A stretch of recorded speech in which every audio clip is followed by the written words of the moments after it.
What's good, YouTube? In this video, we're going to be talking about how to win on the new map DropOff. Now, DropOff is, if you see my recent video, it's a very small map. In this video, you're going to see an example of how people are playing on this map as a 3-stack team. So, just a little background on this video.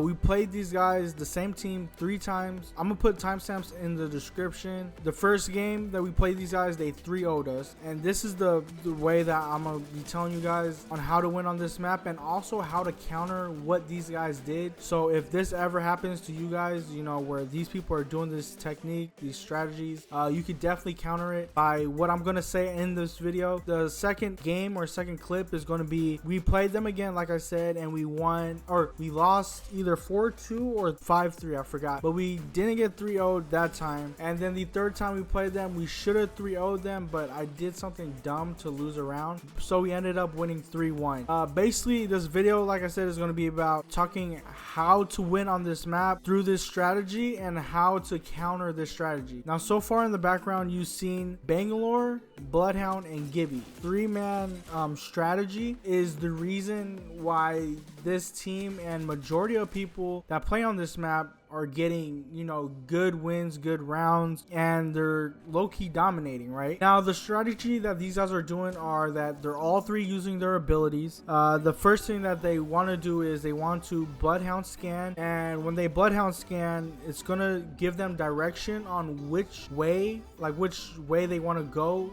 The map, it's always going to pull to the room. Once you know that, they scan, and then if you're going through the left door or you're going through the right door, they're going to smoke you so you can't see, and then they're going to Gibby bubble up forward. Usually the Bangalore will either smoke up front to where they'll smoke the line of sight of the enemies, or the Bangalore will smoke halfway so the enemies cannot shoot the 3-man team, right? The Bloodhound, Bang, and Gibby. And then once that happens and they're, you know, the Bloodhound and Bang use their ability, Gibby's gonna push up. He's gonna throw his bubble, he's gonna push up with the team. They're all 3 gonna be stacking up, and they're all gonna be using Mastiff, either Mastiffs or Peacekeepers, you know, whichever is your preferred shotgun.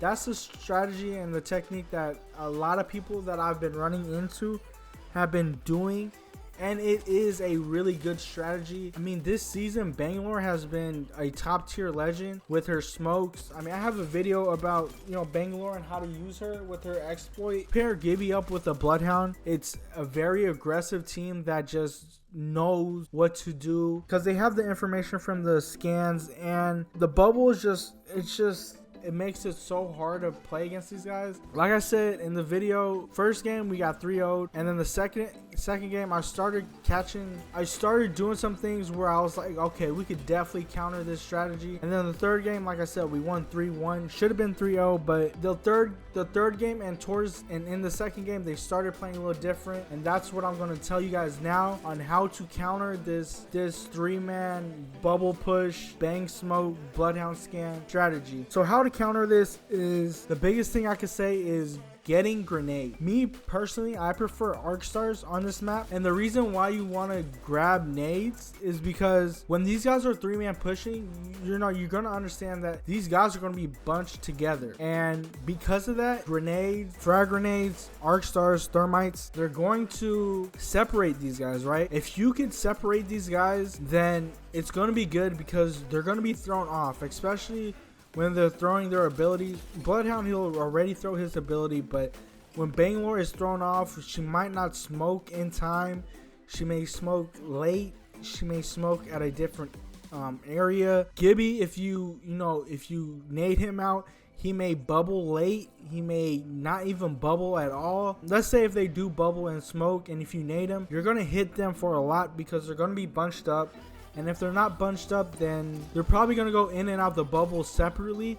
So that means that in the bubble, you could use their bubble to an advantage and grab 1v1s because they're scrambling basically. So nades are big on this map. You're going to see plenty of examples of me using nades on, or not only me, but me and the team using nades to disrupt this strategy that these guys are using. Another big tip that I can say to you guys when it comes to countering this strategy is honestly having or being an Octane or a Pathfinder. The reason why I want to say that is because you have to understand that when the legends on the enemies are a Bloodhound, Bangalore, and Gibby, these are not movement characters. So when you choose a character like an Octane or Pathfinder, you can honestly get to that room before the enemies open the door, if you know what I'm saying. And because of that, you could throw arc stars, nades, thermites, whatever before they open the door, and it's gonna push them back. It's gonna, like I said, disrupt your game. Put together nades with a movement character, it's going to stop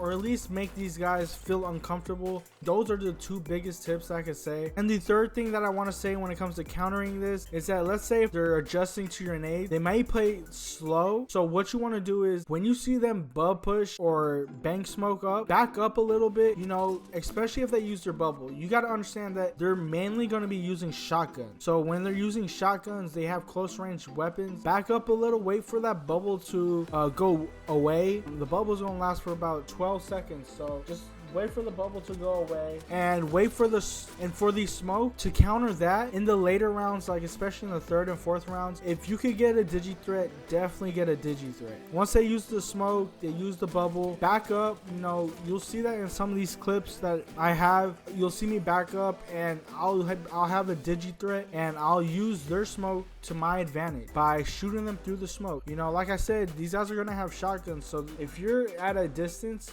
the shotguns won't hurt you as much. So those are like the 3-4 biggest things I could tell you guys when it comes to countering this strategy. The first thing is grabbing nades, right? Trying to nade these guys out, make them scramble, make them, you know, try to go separate ways, make them be delayed on their push with the Gibby, bubble, bank smoke, bloodhound scan. The second way is, or the second tip that I can say is having that movement character. I think it's major to have in all maps, of course, but especially on this map. And then the third tip, like I said, is if they want to play slow, you know, once you see them Gibby, bubble, bank smoke up, just back up, you know, give some distance. And the fourth tip is using a digi threat. If there's ever a Bangalore on the enemy team, I highly suggest grabbing a digi threat. Digi threat's going to help you out a lot. Like I said, in this game we played them 3 times.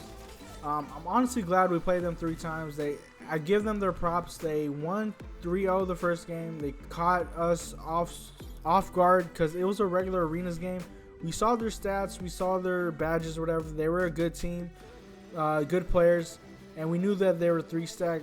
I honestly didn't expect this, but it was really good to see this strategy because a lot of people do this strategy. And hopefully this video helps you guys on, you know, whether you have 2 teammates and you guys want to do this strategy, or if you're having troubles going against this strategy. Hopefully this video is going to help you guys on how to counter it. Let me know down in the comment section what you guys think of this video. And if you could, don't forget to leave a like, comment, and subscribe. And I'll see you guys on the next one.